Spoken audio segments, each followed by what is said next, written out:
사랑하는 우리 강교회 성도님, 명절 잘 보내고 계십니까?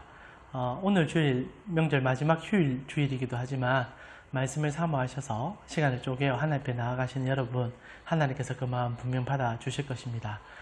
세상 무엇보다 예배는 중요합니다. 하나님 만나는 자리는 가장 중요한 자리입니다.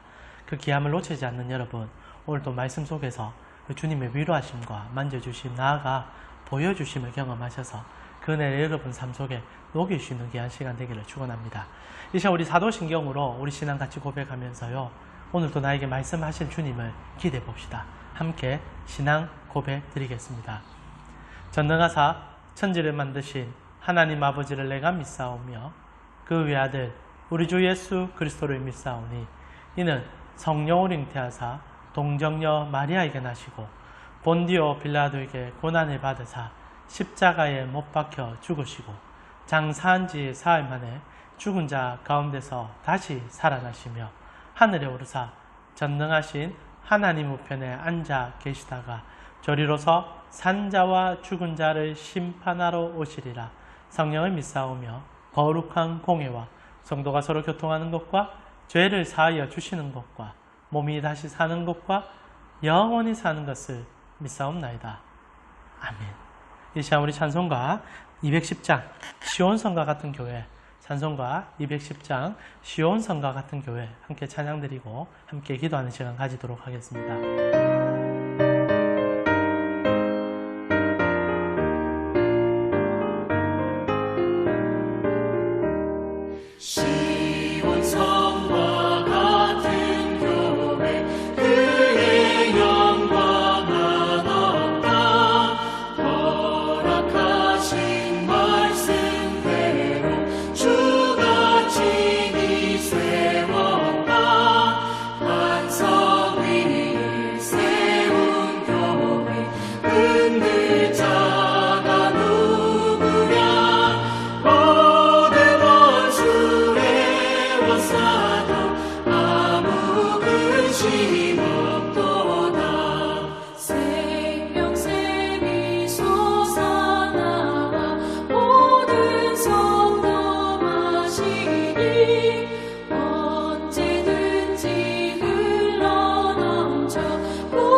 이 시간 우리 예배를 드리면서 하나님 앞에 우리를 먼저 드리는 시간 갖겠습니다. 함께 기도하겠습니다. 코로나로 인하여 많이 힘드신데 하나님을 붙잡는 여러분이 진정한 승리자십니다. 이 시간 하나님 나에게 말씀하여 주옵소서. 그리고 세상을 이길 지혜 그리고 하나님으로부터의 그 은혜 오늘 허락해달라고 먼저 여러분 자신을 하나님 앞에 내어놓는 기도를 하셨으면 좋겠고요. 아둘러 우리 함께 이 조국을 위해서 기도했으면 좋겠습니다. 쉽지 않습니다. 참 어렵습니다. 그리고 명절을 지나면서 기뻐하는 자들도 있겠지만 여전히 우리 가운데는 눈물로 하루하루를 보낸 자들이 참 많이 있습니다. 거기다 코로나로 인하여 더 고통스러운 분들도 참 많습니다. 이 시간 그들의 아픔을 한 번쯤 생각하시면서 하나님 이 땅에 참된 안식과 평안, 오늘 우리 설교 주제가 하나님 나라에 대한 가치를 좀 보게 될 것인데요. 그 하나님의 나라의 가치가 그들의 삶 속에 들어가서 그들이 있고 없고의 문제로 인하여 슬퍼하고 기뻐하는 것이 아니라 하나님 때문에 기뻐할 수 있는 이 민족, 이 나라의 미래가 되게 해달라고 우리 두 가지를 놓고 함께 기도로 오늘 예배 함께 나아가도록 하겠습니다. 같이 기도드리겠습니다. 하나님 감사합니다. 오늘도 우리 사랑하는 가운 식구들과 함께 예배 드립니다. 그 세상 무엇보다 중요한 이 예배를 우리에게 허락하신 하나님, 오늘도 말씀 속에서 주님을 알게 하여 주시고 주님의 사랑을 우리 삶에 깊이 깨닫게 하시는, 그래서 주님 때문에 힘을 얻는 귀한 시간 되게 하여 주옵소서. 우리 사랑하는 가운 식구들의 모두의 삶을 하나님 받아 주시옵소서. 오늘도 예배 가운데 우리의 상한 감정, 우리의 부족함, 연약함 주님 앞에 다 내어놓습니다. 그의 피로 우리를 정결케 하여 주사 다시 한번 일어설 수 있는 힘, 그리고 이 땅에서 하나님 나라를 이루어 나아감을 통하여 눈물 흘리며 잃어버린 이웃들에게 소망이 되어지는 삶, 그것이 이 예배로부터 시작되는 새 힘을 얻는 시간 되게 하여 주옵소서. 특별히 명절을 지나면서 즐거워하기보다는 슬퍼하는 이웃들이 더 많았음을 보게 됩니다. 참 어렵습니다. 여러 가지 깨어짐과 부서짐과 그리고 상함으로 인하여 즐거움을 즐거움으로 누리지 못하는 이 현실 속에서 하나님 믿음의 자녀들이 그들에게 위로가 되어질 수 있도록 하나님 우리를 먼저 주님께서 주시는 기쁨으로 회복시켜 주시고 그 기쁨을 가지고 세상 속에서 주님만이 참된 기쁨의 근원임을 전할 수 있는, 그래서 함께 눈물을 닦아주며 함께 안아주며 함께 회복하는 우리의 삶이 되어지도록 인도하여 주시옵소서. 하나님께서 오늘 이 예배 가운데 우리를 받아주시고 우리와 함께 하심을 믿습니다. 이 모든 기도 우리 주 예수 그리스도의 이름으로 기도합니다. 아멘. 오늘 우리에게 주신 하나님의 말씀은 마가복음 11장입니다. 마가복음 11장 1절에서 11절 말씀, 마가복음 11장 1절에서 11절 말씀입니다. 신약성경 73페이지쯤 됩니다. 72페이지에서 73페이지쯤 마가복음 11장 1절에서 11절 말씀. 다 찾으셨으면 우리 한 절씩 교독하고 마지막 11절 다 함께 읽도록 하겠습니다. 하나님의 말씀입니다. 그들이 예루살렘에 가까이 와서 감난산 벳파게와 베다니에 이르렀을 때 예수께서 제자 중 둘을 보내시며 이르시되 너희는 맞은편 마을로 가라. 그리로 들어가며 곧 아직 아무도 타보지 않은 나귀 새끼가 매여 있는 것을 보리니 풀어서 끌고 오라. 만일 누가 너희에게 왜 이렇게 하느냐 묻거든 주가 쓰시겠다 하라. 그리하면 즉시 이리로 보내리라 하시니 제자들이 가서 본즉 나귀 새끼가 문 앞에 거리에 매여 있는지라 그것을 푸니 거기 서 있는 사람 중 어떤 이들이 이르되 나귀 새끼를 풀어 무엇에 하려느냐 하매 제자들이 예수께서 이르신 대로 말하되 이에 허락하는지라. 나귀 새끼를 예수께로 끌고 와서 자기들의 겉옷을 그 위에 얹혀 놓음에 예수께서 타시니 많은 사람들은 자기들의 겉옷을 또 다른 이들은 들에서 벤 나뭇가지를 길에 펴며 앞에서 가고 뒤에서 따르는 자들이 소리 지르되 호산나 찬송하리로다 주의 이름으로 오시는 이여 찬송하리로다 오는 우리 조상 다윗의 나라여 가장 높은 곳에서 호산나 하더라. 예수께서 예루살렘에 이르러 성전에 들어가사 모든 것을 둘러보시고 때가 이미 저물매 12 제자를 데리시고 베다니에 나아가시니라. 아멘. 오늘 마가복음 11장 1절에서 11절 말씀을 통하여 왕이 원하신 때라는 제목으로 하나님 말씀 같이 나누고 싶습니다. 실제로 오늘 예수님께서 예루살렘 입성하시게 됩니다. 지금 하나님께서 입성하시는 이유는 딱 하나입니다. 하나님 나라가 어떤 것인지를 가르쳐주며 그 나라를 우리에게 선물로 주기 위함이죠. 그래서 오늘 성경에도 우리가 읽었지만 이 백성들이 그걸 알아요. 그래서 다윗의 나라를 소망하며 호산나 호산나 외칩니다. 호산나 뜻은 우리를 구원하소서라는 뜻입니다.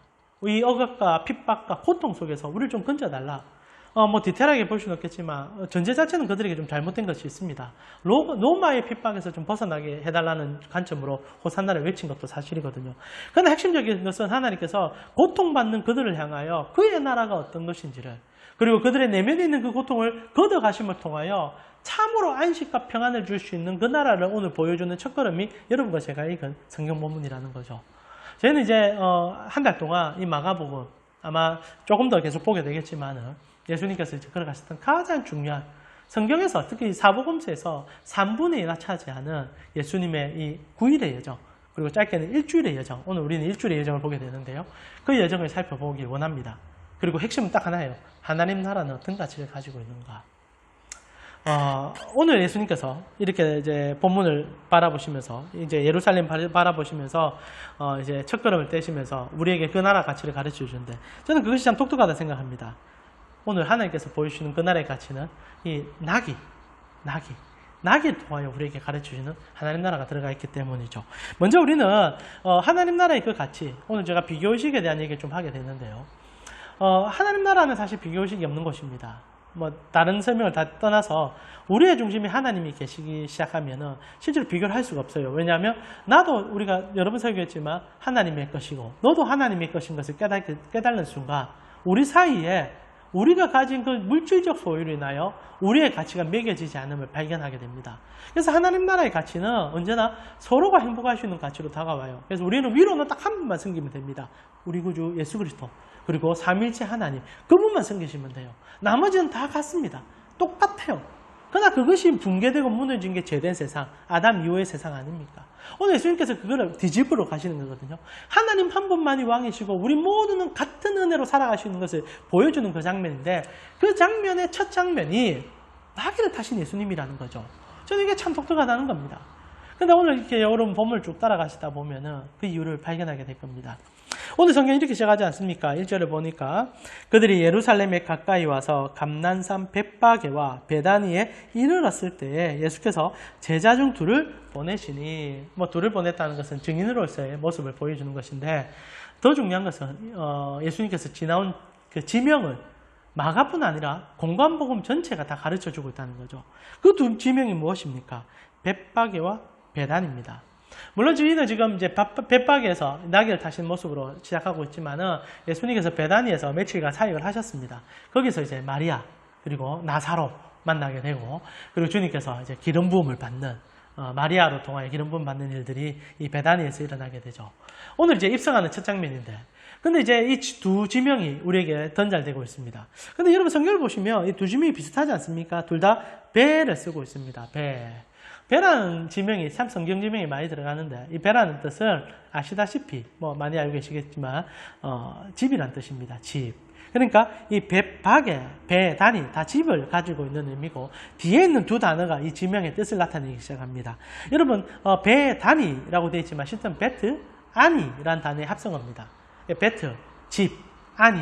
이 이제 히브리어 아니 중요합니다. 여러분 이 단어를 먼저 하나 붙잡으셔야 되는데 아니란 단어는 비참한, 비천한, 무가치한, 억눌린 이런 뜻입니다. 그러니까 가장 마이너한 삶을 살아갈 때 쓸 수 있는 단어가 아니.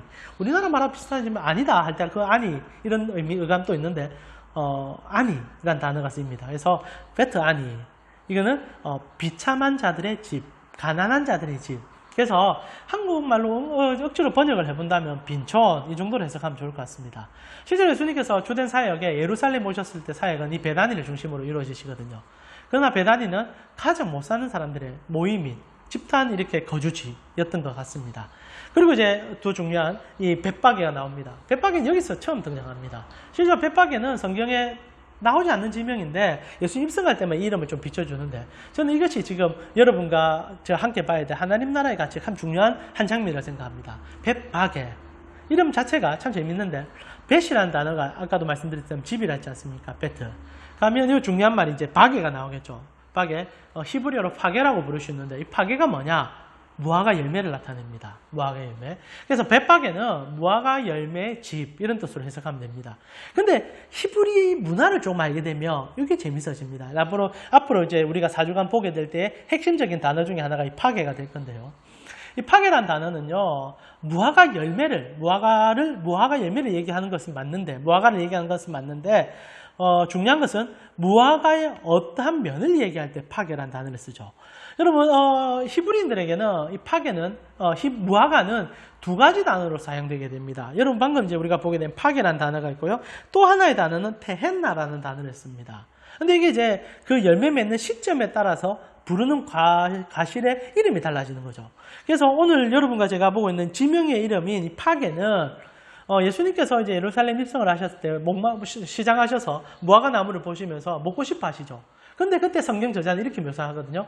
무화과의 때가 아니어서 라는 표현이 나옵니다. 요때 열매가 파게입니다. 여러분 무화과 열매는 두 번에 걸친 과실을 맺게 된다고 얘기하더라고요. 뭐 저도 본 건 아니지만 뭐 책이나 자료를 통해서 알게 된 거지만 여러분 그래서 첫 번째 이제 이르게 무화과 결실이 조금 맺힌답니다. 그때 이제 열매 맺힐 때를 파괴라고 부르는데 이건 맛이 없어요. 먹을 수 있는 게 아닙니다. 텁텁할 뿐 아니라 초실이죠. 그래서 이거는 이제 거의 제거하고요. 그 다음 지나고 나면 다시 한번 열매 크게 맺히게 되는데 이게 이제 아까 말씀드린 테헤나입니다. 그래서 사람들은 테헤나를 먹어요. 그래서 파괴는 버리는 겁니다. 그리고 파괴는 좀 더 기다려야 되는 열매를 말하는 거죠. 그래서 이제 예수님께서 열매를 보시면서 무화과 열매를 보시면서 무화과 때가 아니다 라고 얘기했던 것은 요 열매가 맺히고 있는 시점이다라는 것을 암시적으로 얘기하는 겁니다. 그래서 여러분 이 벳바게라는 단어의 뜻은요. 단순히 무화과 나무의 집이란 무화과의 집이란 뜻이 아니라 설익은 덜 익은 무화과의 집이라는 뜻을 갖고 있습니다. 그러면 이제 두 지명이 참 독특함을 갖고 있다는 것을 여러분 아시겠죠? 베다니, 빈촌, 가난한 자, 억압받은 자들의 집. 그리고 또 하나의 이름은 설익은, 덜 익은 무화과의 집. 두 이름 다 굉장히 부정적입니다. 좋은 이름이 아니에요. 마을의 이름으로 짓기는 부족한 집들입니다. 이 지명들입니다. 그럼 왜 이런 지명이 생겼는가? 이것은 이제 예루살렘을 향한 상황을 조금 이해할 필요가 있습니다. 여러분 당시 예루살렘은 도시화가 계속 급격하게 진행되고 있었고 그리고 이스라엘의 많은 사람들은 정치, 경제, 문화를 소유하기 위해서 예루살렘으로 모여들었죠. 여러분 이스라엘에게서는 경제지구가 두 개라고 보면 됩니다. 첫 번째 이제 모든 정치, 경제가 혼합되어 있어서 가장 수도권으로 역할을 하는 예루살렘이 있었습니다. 오늘날 우리 한국으로 얘기하면 서울이죠. 그리고 이제 지금 이제 갈릴리에 가면 가버나움이라는 지역이 있었습니다. 거기는 이제 무역을 통하여 경제적인 이권을 형성하여 그 호수주위로 큰 마을들을 형성하고 있었던 경제 지역이 있습니다. 오늘날 표현하면 이제 우리가 지금 살고 있는 부산 지역쯤 되겠죠. 그래서 무역 항로가 있고 그리고 많은 경제적인 부가 들어오는 지역. 물론 이제 부산 경제는 좀 어렵긴 하지만은 그래도 부산은 제2의 도시로서 그 어떤 지역과 비교할 수 없을 정도로 인구수도 많고 여러 가지 환경도 좀 괜찮은 편입니다. 여러분 그렇게 생각하시면 될 것 같아요. 예루살렘은 서울 그리고 가버나움은 부산. 중요한 것은 서울이 있으면 여러분 우리 요즘 서울 같은 경우에도 급격하게 서울이 팽상할수록 어떤 일이 생깁니까? 위성 도시들이 생겨나지 않습니까? 이유는 딱 하나입니다. 서울 집값이 너무 비싸니까 못 들어가니까. 외곽 지역에 서울에서 일은 하고 싶고 서울에서 나오는 모든 것들을 통화해서 생존을 하고 싶은데 서울을 하기 쉽지는 않은 거예요. 그래서 이제 외곽 지역에 이제 모이기 시작합니다. 그러다 보니까 한국 사회 같은 경우에는 이 경기도 지역 자체가 굉장히 이제 커져버려서 하나의 생활권을 형성하게 되었죠. 그러나 벌써 한 20, 30년 전만 생각한다면 경기도 지역은 거의 논밭이 전부였습니다. 그리고 그곳에 사는 사람들은 그렇게 큰 경제적인 형성들을 하지 못했죠. 그러나 그들에게 목적은 하나였습니다. 서울로 빨리 들어가고 싶다. 내가 좀 빨리 돈 벌어서 집 사서 서울로 들어가고 싶다. 근데 여기까지 사는 사람들도 괜찮잖아요. 그 외곽으로 조금 더 벗어나면 실제로는 정말 힘든 지역들이 얼마나 많습니까? 경기도도 다 같은 경기도가 아니더라고요. 저는 부산에서 토박이라 이 서울 권역을 잘 모르는데 경기도 사이에서도 여러분 분당 그런 것 같은 경우에는 서울과 같은 정도로 좋은 것을 지어주지만 약간 외곽으로 나가게 되면 그렇게 좋지 않은 지역. 그래서 사람들이 그 경기도 안에서도 서로가 조금 더 좋은 곳으로 가고 싶어하는 결국 서울로 가고 싶어하는 마음이 있지 않습니까? 여러분 지금 여러분이 보고 계신 그 장면이 이 장면입니다. 베다니 가장 빈촌입니다. 실제로 여러분 예루살렘에 들어올 때 여리고라는 성을 지나서 들어오는 경우가 있습니다. 여러분 성경을 보면은 여리고 성을 지나다가 예루살렘을 올 때 강도 만난 사람의 얘기를 한번 보셨을 것입니다. 선한 사마리아인의 비유. 여러분 여리고에서 예루살렘을 넘어올 때 광야가 있습니다. 그래서 이 지역은 밤에는 절대 못 가요. 낮에 무리를 지어서 지나가는 수시로 강도들이 나타나고 들짐승들이 나타난 지역이라 함부로 지나갈 수 없습니다.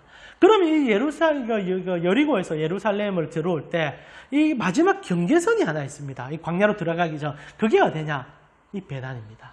그러니까 예루살렘에 들어가지 못하는 이제 도시화가 되면서 모든 노동 집약형 이제 사람들이 이제 일자리를 찾기 위해서 들어오지만은 실제로 비싼 땅값과 그리고 여러 가지 이제 정치적인 문제와 종교적인 문제를 해서 예루살렘 못 하는 거예요.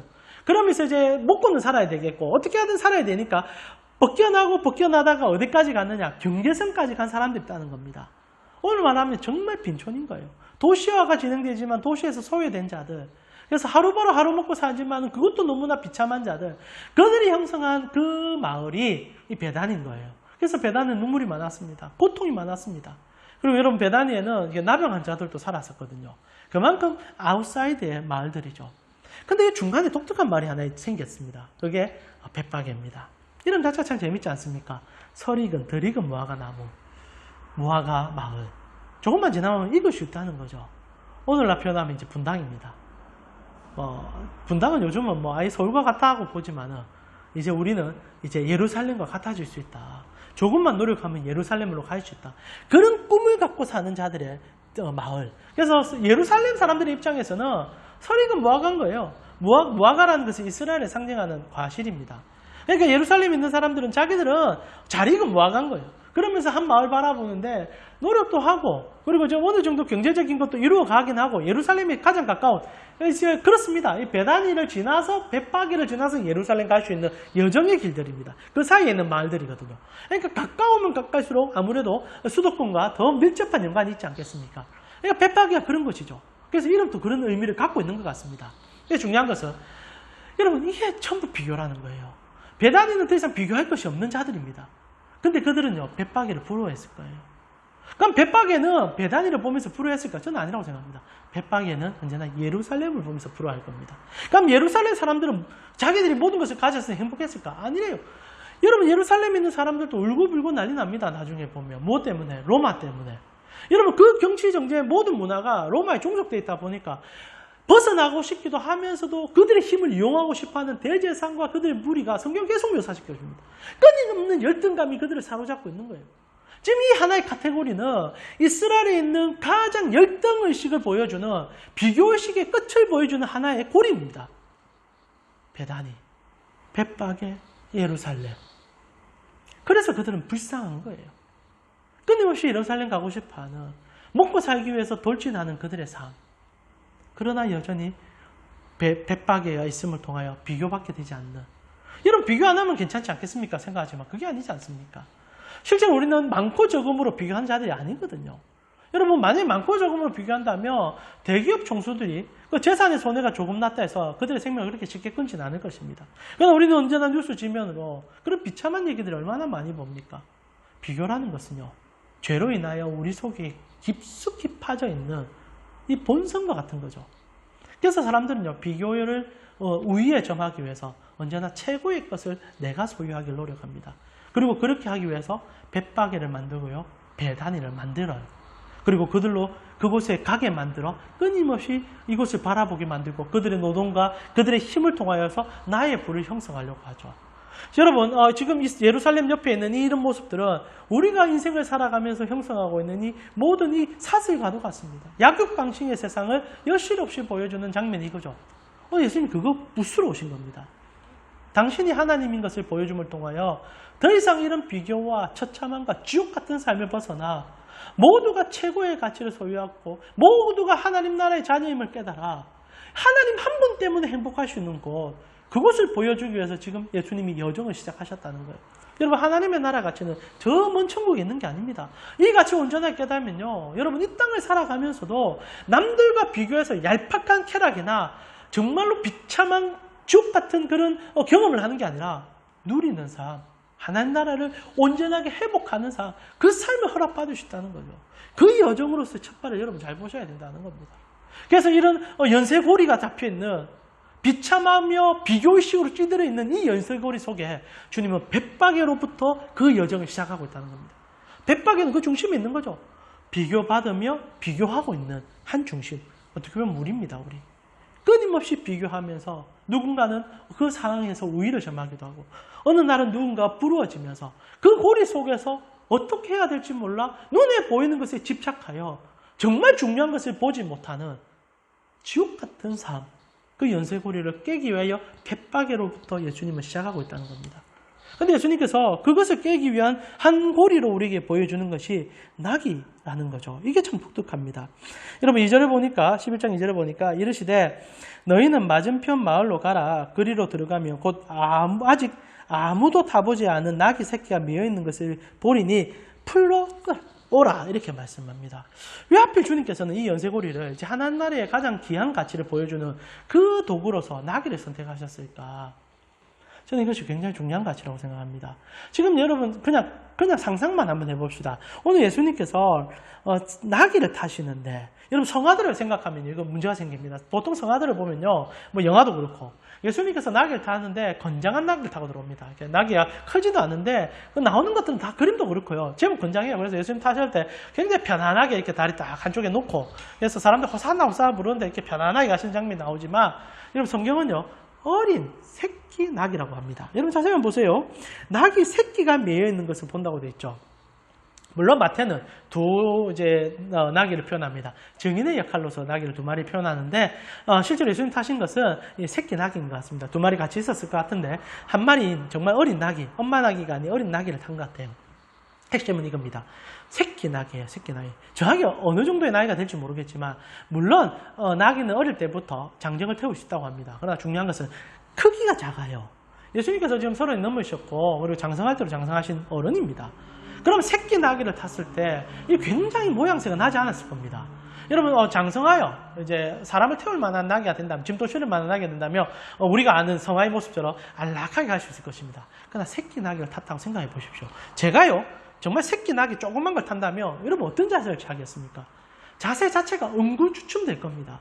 발은 땅에 끌릴 수도 있고요. 옷도 땅에 충분히 끌릴 것입니다.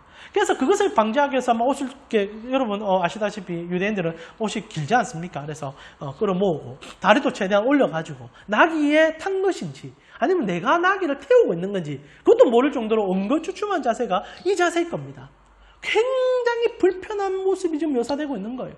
근데 이분이 왕이라는 겁니다. 왕의 입성, 물론 이제 이스라엘은 솔로몬 때부터 나귀 타고 입성하는 것이 생활화된 것처럼 왕에게는 그런 영광이 있음을 얘기해 줍니다. 그러나 중요한 것은 그리야 할지라도 여러분 입성을 할 때, 특히 로마 시대에는 나귀 안 씁니다. 왕은 대부분 백마를 탄다든지 건장한 말을 타죠. 근데 예수님께서는 그 모든 것을 다 배제하고 어린 정말 새끼 나귀를 타셔야만 하는 이유가 뭔가? 그것이 왜 하나님 나라의 가치가 되는가? 이 질문을 오늘 우리 본문에게 해주고 있다는 거죠. 본문이 우리에게 해주고 있다는 겁니다. 사랑하는 우리 가운데 여러분, 예수님은 왜 새끼 나귀를 타셔야만 하셨을까요? 사실 가장 쉬운 답은 이것이 구약의 성취이기 때문입니다. 여러분 스가랴서 9장 9절을 보면 이 장면을 정확하게 묘사해내고 있습니다. 메시아가 오게 될 것인데 메시아는 새끼 나귀를 타고 입성할 것이다 라는 얘기를 해주고 있죠. 그건 분명한 사실입니다. 예수님께서는 구약의 성취십니다. 그래서 그렇게 기록된 장면을 지금 그대로 재현하시면서 당신이 메시아이며 만왕의 왕이시고 만주의 구주이심을 우리에게 가르쳐주고 있는 것은 분명합니다. 그러나 왜 구약 성경뿐 아니라 결국 구약 성경도 오늘 우리 예수님께서 말씀을 주셨기에 그들이 기록한 거 아닙니까? 왜 주님은 새끼 나귀를 선택했냐는 것을 우리 질문할 수밖에 없죠. 그랬을 때 우리는 스가랴서의 기록을 볼 수밖에 없습니다. 자, 여러분 한번 찾아볼까요? 스가랴 9장 9절입니다. 한번 찾아봅시다. 스가랴서 9장 9절. 구약 성경입니다. 여러분 그 구약 거의 마지막이죠. 말라기 바로 앞에 있습니다. 스가랴 9장 9절. 스가랴 9장 9절. 암송하시는 분도 계시리라 생각하는데 제가 한번 읽어드리겠습니다. 스가랴 9장 9절. 시온에 따라 크게 기뻐할지어다. 예루살렘에 따라 즐거이 부를지어다. 보라, 내 왕이 내게 임하시나니 그는 공의로우시며 구원을 베푸시며 겸손하여서 나귀를 타시나니 나귀의 작은 것 곧 나귀 새끼니라. 자, 두 가지 상반되는 가치를 얘기해 줍니다. 첫 번째는 왕이 임한다는 겁니다. 지금 예수님께서 이제 왕으로 이제 임하시는 거죠. 여러분, 그래서 우리가 그 왕이 주시는 나라를 우리가 포커스로 봐야 되는 장면들입니다. 왕이 오신다는 것은 그 나라를 함께 오는 거 아닙니까? 그 나라는 여러분과 저의 나라예요. 그 가치를 정확히 잡아야 여러분 이 땅은 지옥같이 안 삽니다. 교회 다녀도 하나님 나라의 가치를 저기 있는 것으로만 잡으면 같은 지옥을 맛보는 거예요. 바울은 똑같이 얘기해 줍니다. 불 가운데 구원받을 수 있다. 여러분 세상을 불 속에 있는 지옥 같은 삶을 살다가 천국 가고 싶습니까?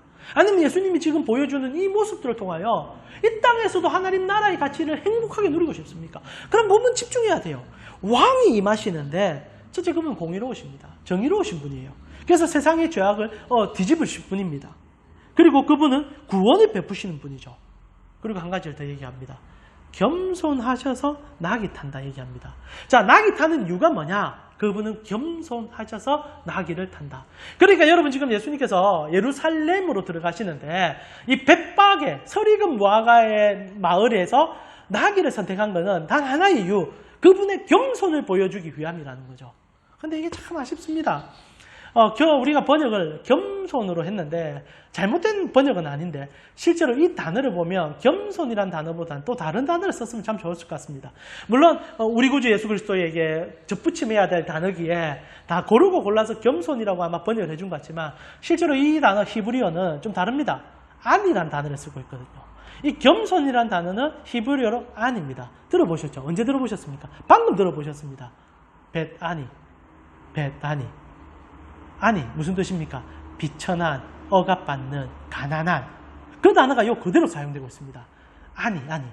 그러니까 예수님께서 나귀를 탄 것은 아니한 것을 보여주기 위함이다. 가장 비천한 것을 억압받고 있는 것을 보여주기 위해서 왕이 비천하다는 얘기입니다.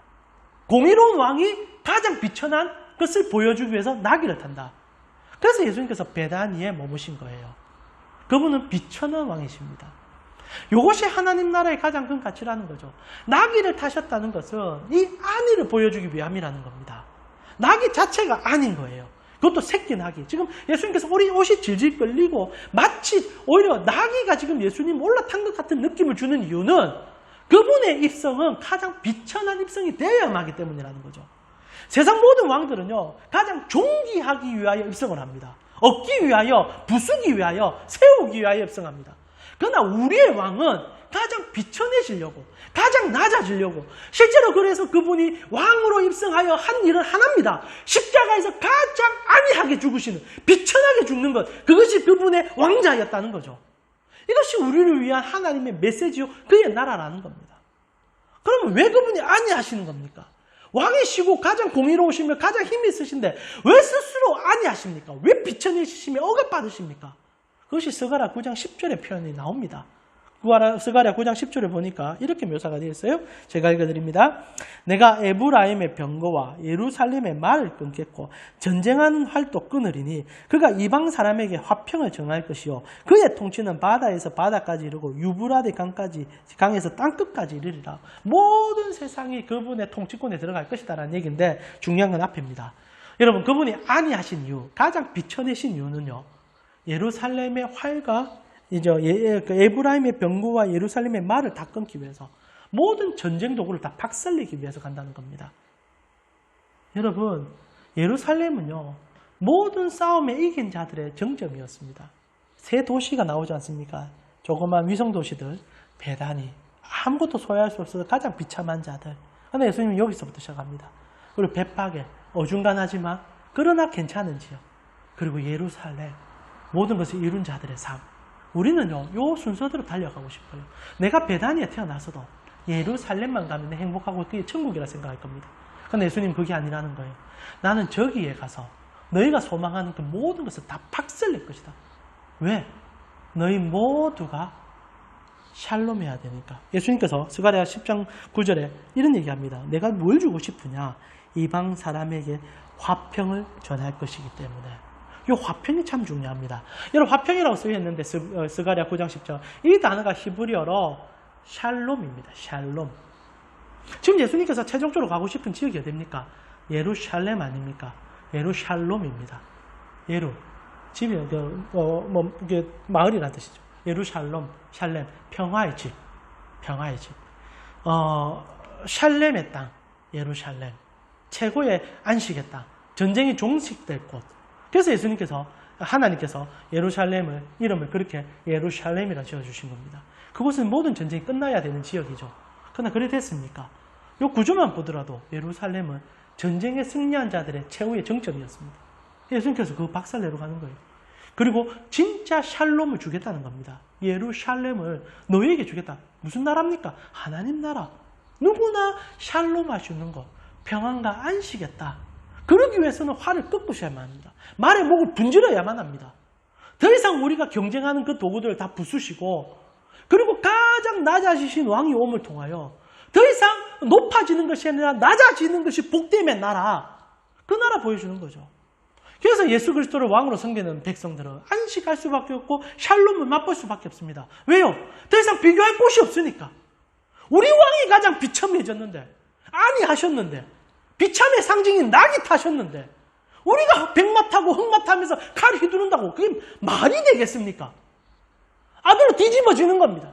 우리의 왕이 가장 안위하는데 어느 누가 무엇을 가지고 그 왕 앞에서 공의를 주장하며 자기의 잘됨을 주장할 수 있겠습니까? 결국 하나님의 나라는 이 땅의 가치를 역전시켜 참담 회복의 가치를 주는 베다니가 가장 행복할 수 있고 예루살렘도 함께 행복할 수 있는 그의 나라가 그분으로부터 시작된다는 사실을 오늘 본문이 가르쳐주고 있다는 겁니다. 그래서 이 땅에 살아가는 많은 그리스도인들은 이 하나님 나라를 꿈꿔야 돼요. 이 자본주의의 이 치열한 경제 속에서 그리스도인은 거기서 벗어날 수 있는 유일한 길이 예수 그리스도밖에 없음을 말해야 됩니다. 언제까지 나만 행복한 삶을 살고 싶겠습니까? 여러분, 그게 지옥이에요. 나 혼자 잘 되려고 옆에 있는 이웃 죽이고 결국 내 가족까지 흠집을 내고 그렇게 아둥바둥 올라가서 최고의 정점에 올라가면 뭐합니까? 오늘날 그 여실없이 기업 간의 그 자녀들의 암투를 보지 않습니까? 그 거침없는 부들이 형제를 형제로 믿지 못하게 하는 이 아픔을 보면서도 우리는 그 자리를 흠모하고 있다는 겁니다.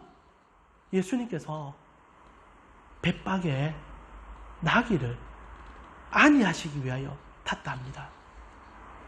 더 이상 잘 익은 무화과 나무가 되기를 바라지 않으셨습니다. 주님은 우리가 주님으로 회복되어지기를 바라고 계셨다는 겁니다. 그래서 성경은 우리에게 단 한 가지 진리를 얘기합니다. 하나님을 가슴에 품은 자는 지금 하나님 나라를 누릴 수 있다. 여러분, 이 지옥 같은 이 비교의식에서 벗어나고 싶습니까? 그럼 예수 잘 믿으시면 됩니다. 정말 예수 잘 믿으시면 됩니다. 근데 이게 참 어려운 말이죠. 어떻게 하면 예수 잘 믿을 수 있습니까? 그래서 저는 여러분 설교를 마무리하면서 세 가지로 오늘 낙에 타신 예수님의 모습 속에 세 가지 관점을 여러분 짤막짤막하게 전해드리면서 여러분 삶을 천국의 삶으로 바꾸는 비결을 얘기해드리고 있습니다. 비결이라는 게 좀 웃기긴 합니다만은 저도 이런 단어 쓸 줄 몰랐는데 여러분 한번 세 가지 한번 잡아보십시오. 첫 번째는 누구나 쓰임받을 수 있는 나라인 것을 깨달을 은혜가 여러분에게 필요합니다. 여러분 11장 3절을 보니까 마가복음 이렇게 기록이 되었습니다. 만일 누가 너희에게 왜 이렇게 하느냐 묻거든 주가 쓰시겠다 하라. 그리하면 즉시 이리로 보내리라 하시니. 여러분, 그분의 나라는요, 그분이 선택하시면 무엇이든 쓸 수 있는 곳이 그 나라입니다. 지금 주님께서 이 겸손한, 이 안이한 비천한 나귀를 쓰시겠다 하는 그 순간 그 나귀는 비천한 나귀가 아니게 된 거죠. 왜? 만왕의 왕을 태웠으니까. 여러분, 예수님의 나라는요, 예수님으로부터 쓰임받는 모든 자가 가장 존귀함을 깨닫는 나라입니다. 여러분, 우리가 세상 가치에 잠식되어 있다며 주님의 가치로 쓰임받는 것이 그렇게 귀하게 여기지 않으실 것 같습니다. 그러나 여러분, 정말 여러분 안에 신앙이 있다면 어떤 가치가 가장 빛나는 겁니까? 여러분은 누구를 태우고 싶습니까? 누구와 함께 가고 싶습니까? 하나님은요, 예수님은요, 여러분이 어떤 공부를 했는지, 어떤 자질을 갖고 계시는지, 무엇을 하고 있는지 그래 중요하게 여기지 않습니다. 다만 주님이 쓰시겠다 할 때 쓰임받을 자세만 있으면 써질 수 있다는 사실을 여러분 깨달을 필요가 있습니다. 저는 신앙의 기본을 여러분에게 좀 나누고 싶습니다. 지금 주님께서는 누구나 쓸 수 있음을 얘기합니다. 무엇이든 쓸 수 있음을 얘기합니다. 사실 중요한 것은요, 그분은 없어도 쓰는 분이십니다. 그분은 우리가 없어도 돼요. 근데 그분이 우리를 부른단 말입니다. 이게 복 아닙니까? 그분의 나라는 쓰시는 나라입니다. 여러분, 우리가 세상은요, 우리의 가치가 있을 때 쓰임 받습니다. 내가 어느 정도 공부를 했는지, 내가 어느 정도 재력이 있는지 가지고 쓰고 안 쓰고를 정합니다. 그런데 하나님 나라는 그것으로 정하지 않아요. 하나님 나라는 하나님의 사랑으로 우리를 기본적으로 쓰는 곳이라는 겁니다. 그리고 쓴다는 이유는 딱 하나입니다. 복 주기 위해서. 하나님은 공평하신 분이십니다. 하나님은 없는 것을 있다 하시는 분이기도 하지만은 있는 것을 더욱더 있게 만드시는 분이기도 합니다. 여러분, 성도들을 하나님 쓰시는 이유는 딱 하나예요. 그분이 힘이 없어서가 아닙니다. 여러분, 한 분 한 분을 하나님 나라의 가치를 알게 할 뿐 아니라 이 땅에서 가장 행복한 자로 여기게 해주기 위해서 쓰고 계시다는 사실이죠. 오늘 그래서 첫 대상으로 나귀가 쓰임받고 있습니다. 그것도 안이한 나귀, 가장 비천한 나귀가 사용되죠. 하나님 나라는요, 누구나 쓰임받을 수 있는 것임을 여러분 잊지 않으셨으면 좋겠습니다. 여러분이 그 생각을 바꾸셔야 돼요. 내가 이만큼 가져야 무언가를 쓰임받을 수 있다. 세상은 그런 가치로 얘기할지 모르지만 하나님 나라의 가치를 아시는 여러분은요, 그렇게 생각하면 안 됩니다. 여러분, 있는 모습 그대로 쓰시는 분이 하나님이세요. 그럼 우리는 세상을 어떻게 봐야 됩니까? 그분의 가진 자질과 능력 봐야 되는 것은 맞습니다. 그러나 때로는 지우셔야 되죠. 세상도 요즘 그 작업하려고 얼마나 노력합니까? 블라인드 테스트. 그리고 취업을 할 때 여러 가지를 여러분 인맥 그리고 지력 이런 거 다 제시하고 그 사람을 보기 위해서 얼마나 노력합니까? 세상도 흉내를 내고 있어요. 지금 하나님 나라. 근데 그리스도인들이 하나님 나라의 가치를 뒤집고 있다는 게 문제입니다.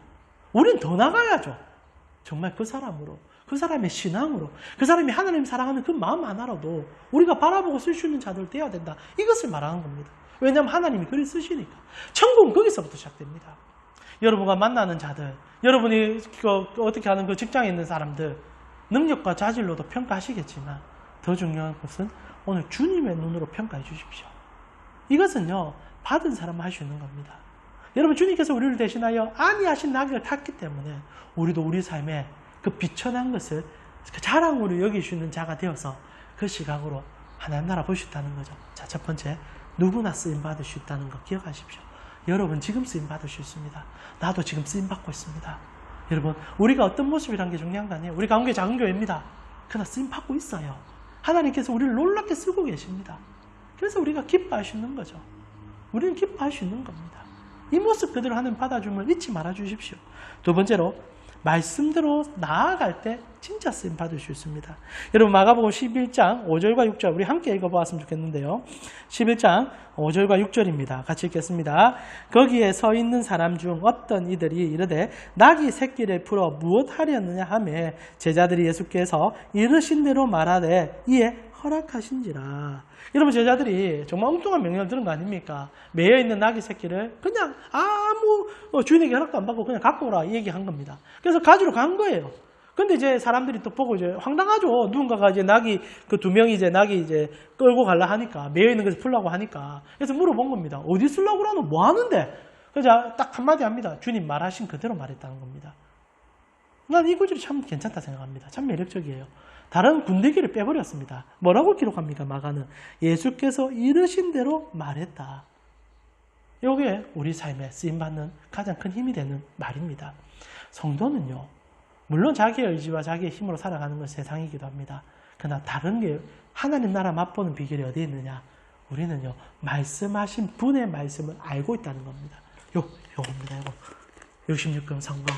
특별히 여러분 지금 보고 있는 신약의 예수님에 대한 행적들, 그리고 풀어주신 서신들, 그리고 예언한 말씀들, 그리고 역사들, 이 얘기들 우리가 녹여 들어가 하나님께서 우리 삶에 무엇을 원하는지를 알고 있습니다. 여러분, 기록된 대로 행하고자 노력하는 자들에게 하나님은 그 은혜를 보여준다고 우리는 약속하는 거죠. 그런데 이건 조금 뒤집어 생각할 필요가 있습니다.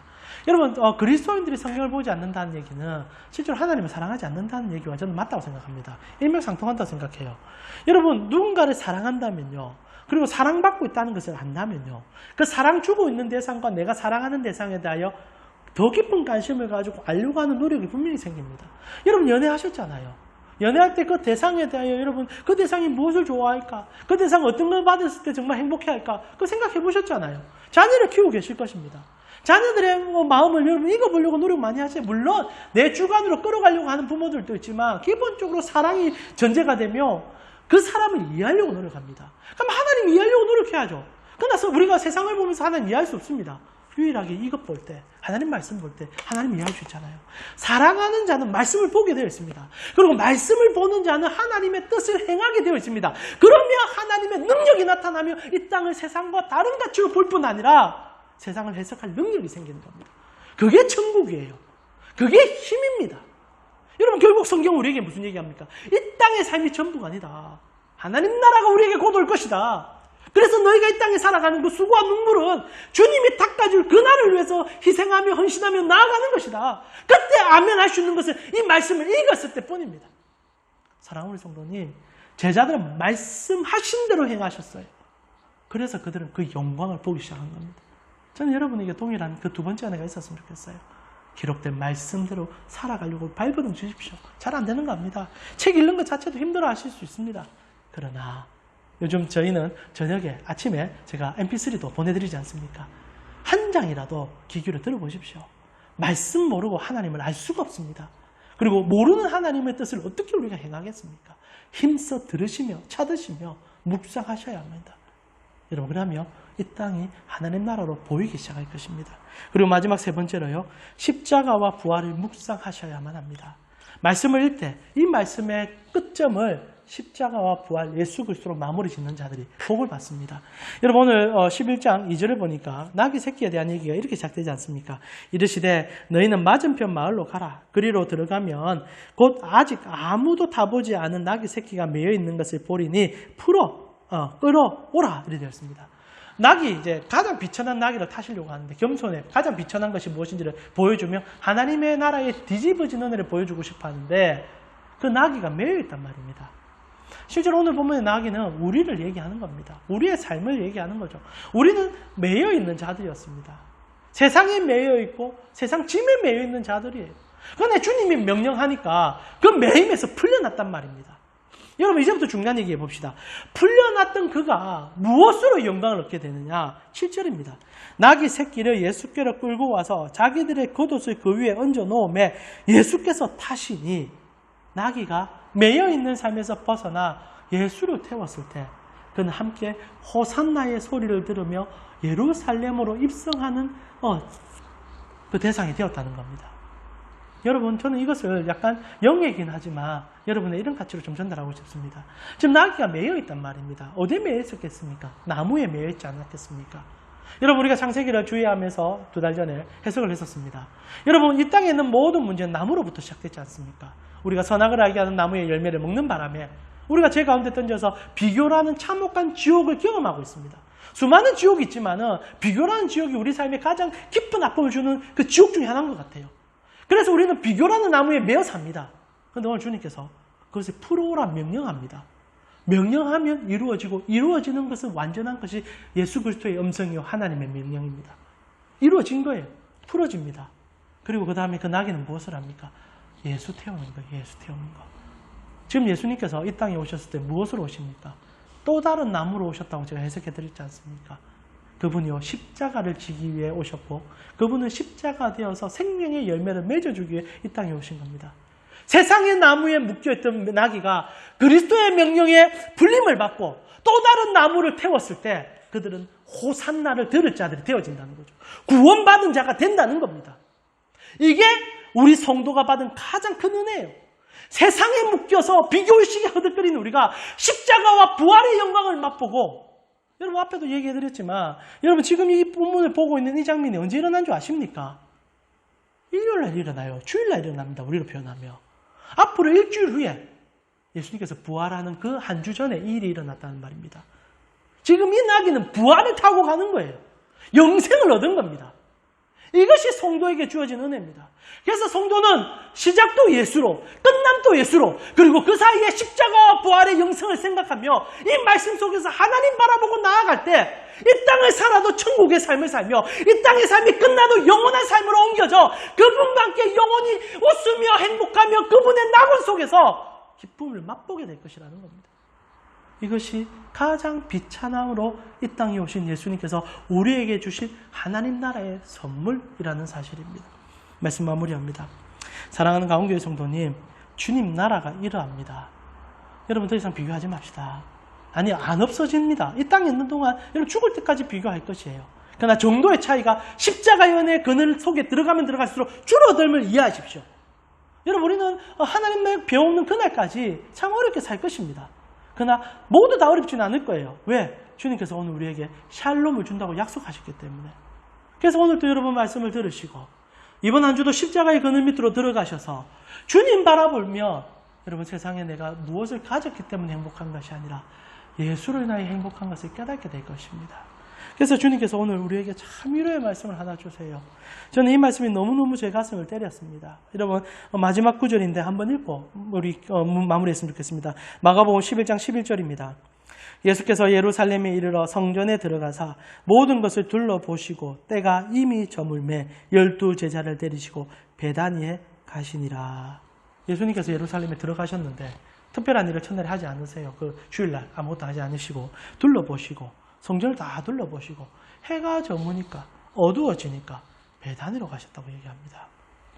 여러분 다시 빈촌으로 돌아가신 거예요. 아니 땅으로 가신 거예요. 억압받는 땅으로 가셨어요. 그러나 더 이상 그곳은 억압받는 땅이 아니죠. 왜? 예수가 그곳에 가시니까. 저는 이 구절에서 해가 어두워져서 라는 단어가 참 내 마음을 때립니다. 우리가 이 땅을 살아갈 때 세상에 보이는 예루살렘의 영광에 잠식되어서 그게 전부인 줄 압니다. 그러나 우리 모두는 해가 저물 것입니다. 그럼 남는 게 뭔지 아십니까? 예수 그리스도를 태웠던 그의 삶만 남을 것입니다. 그리고 그분과 함께 갔던 그곳이 배단일지라도 가장 비참한 곳이라도 그것은 왕궁이 되어질 것이고 영광이 되어질 것이고 영생이 되어질 것입니다. 해가 저물 것입니다. 언젠간 해가 저물 것입니다. 그래서 주님께서 급박하게 우리에게 이 말씀을 해주시는 것 같습니다. 낙에 타신 예수님, 그 모습이 하나님 나라의 가치라는 거죠. 사랑하는 우리 가운데 성도님, 더 늦기 전에 참다운 하나님 나라를 여러분 삶 속에서 경험하셨으면 좋겠습니다. 이번 한 주 예수를, 예수께 여러분이 붙어있는 자가 복된 삶입니다. 그분으로 사시고, 세 가지 얘기 드렸지 않습니까? 여러분 내일부터 쓰임 받을 수 있습니다. 무엇으로부터요? 그분의 말씀을 읽은 십자가 부활을 사랑하는 주의 종들은 이 땅을 살아도 그 저주 같은 비교의식이 아니라 하나님 나라의 절대 가치 속에 그분의 왕되심을 인정하고, 그리고 우리가 쓰임받고 있음을 알기에 가장 큰 기쁨으로 천국을 준비하며 살아가는 그런 자들이 되어질 것입니다. 이 시간 우리 같이 한번 기도하도록 하겠습니다. 하나님 감사합니다. 오늘도 우리 사랑하는 가문 식구들과 함께 하나님 나라의 가치를 깊이 들여다봅니다. 주님께서 나귀를 타셨습니다. 그리고 그 나귀를 타신 이유는 안위하시기 위하여, 나의 비천함을 보여주기 위하여 타셨다 하셨습니다. 하나님은 비천해질 수 없는 분이시요, 하나님은 모든 것을 가지신 분이신데 그분이 스스로 비천함을 자청하셨습니다. 그리고 우리는 진짜 비천해지신 하나님을 보았습니다. 나의 죄 때문에, 우리의 추악한 죄악 때문에 십자가에서 모든 피를 다 쏟으신 예수 그리스도를 보았습니다. 가장 비천한 그 자리가, 가장 낮아진 그 자리가 모든 영광을 덧입혀 모든 것을 회복하는 자리가 되었음을 우리는 알게 되었습니다. 주님, 이제 우리는 십자가의 가치로 세상을 살고자 합니다. 우리의 세상 속에 있는 눈이 나와 나의 이웃 때문에 좌절하고 실망하고 비교하다가 끝없이 허물 속에 빠지고 있는 나의 눈이 십자가에 달려서 부활을 우리에게 주신 그 주님의 눈과 내 눈이 맞춰질 때 다시 한번 영원한 나라의 그 기쁨이, 하나님 나라의 그 놀라운 가치가 오늘의 나의 삶에 임하는 것을 믿사오니 하나님 앞에 더욱더 기뻐하며 달려가는 우리 되게 하여 주시옵소서. 지금은 우리 주 예수 그리스도의 은혜와 하나님 우리 아버지의 무한하신 사랑과 성령님의 감화 감동 교통케 하심이 주님의 나라를 꿈꾸기에 이 땅에서 하나님의 눈으로 세상을 보며 비교하는 삶에서 벗어나 더욱더 십자가의 부활을 묵상하고 그 힘으로 살아가 하나님 나라를 이 땅에서 살아나가는, 그래서 그 힘으로 세상을 이겨나가길 원하는 가온교회 성도님들 머리 위에 지금부터 영원토록 함께 있을 지어다. 아멘. 여러분 한 주간 말씀 꼭 붙잡으시고 세상과 다른 가치로 여러분의 삶에 놀라운 하나님의 역전의 가치가 나타나기를 기도합니다. 교회 소식 전해드리겠습니다. 이번 주까지 이래 드리시고 다음 주에 우리가 이 자리에서 예배를 드리고 싶습니다. 그래서 10월 11일 날, 주일날 교회에서 예배를 드리고 싶은 생각을 많이 합니다. 혹시나 또다시 이제 문제가 너무 심해지면 공지를 수요일 이전에 드리겠습니다. 수요일 이후로 드리겠습니다. 그러나 여러분 11일 날은 교회에서 모여서 예배 드릴 수 있기로 바라봅니다. 그래서 여러분 혹시나 시간 되시면 10일 토요일 날 2시에 교회 청소 하러 좀 와주셨으면 합니다. 교회가 좀 장기간 쓰지 못해서 또 많이 좀 더러워져 있는 상황이긴 합니다. 제가 수시로 또 청소도 조금씩 하지만은 함께 청소해서 또 예배를 깨끗하게 또 준비했으면 좋겠는데요. 그래서 연락을 때로 이제 톡으로 드리겠습니다. 그래서 10일 토요일 날 2시쯤 청소로 한번 모여서 같이 한번 청소하고 11일 날 예배를 같이 시작했으면 좋겠습니다. 그리고 귀한 소식, 정말 기쁨의 소식 하나 전해드립니다. 24일 토요일 날 우리 김기나 자매와 김남훈 형제, 여러분 우리 기나자매와 같이 내려오는 형제님 아시지 않습니까? 결혼식이 다비다 웨딩홀 연산동에 있습니다. 3층 그랜드 볼룸에서 11시에 가지게 됩니다. 제가 여러분에게 또 카톡으로 공지해 드리도록 하겠습니다. 그래서 24일 토요일 날 우리 사랑하는 기나자매의 결혼식이 있으니까 여러분 가급적 시간을 좀 비워주셔서 꼭 축하해 주셨으면 좋겠고요. 그리고 여러분 개인적으로도 또 축하해 주셨으면 좋겠습니다. 여러분 기도하며 함께 나아갈 수 있는 우리 가온교회 되었으면 좋겠습니다. 한 주간 말씀 속에서 승리하시고요. 예수 그리스도의 은혜가 여러분 삶에 끊임없이 나타나는 여러분 삶 되기를 기도하며 나아가겠습니다. 여러분 사랑합니다.